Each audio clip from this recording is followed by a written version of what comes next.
So hello everyone, এখন আমাদের editing complete হয়ে গেছে অ্যান্ড আমরা আপনাদের ভেতরে একটা সাসপেন্স ছোট করে তৈরি করতে চাই। একটুখানি আপনারা শুনুন এই জায়গাটা। রাত গভীর হলো। তারা দুজন আবার গেল সেই মন্দির চত্বরে।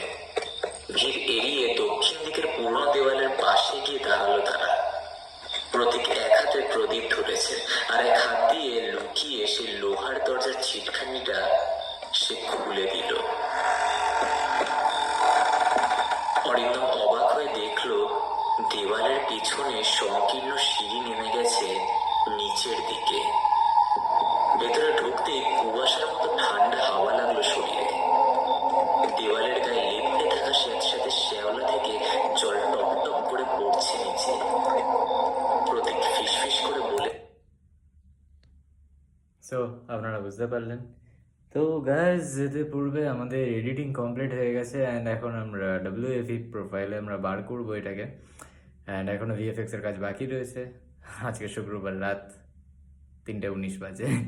সো গাইজ, আই হোপ আপনাদের ভালো লাগবে অডিও স্টোরিটা।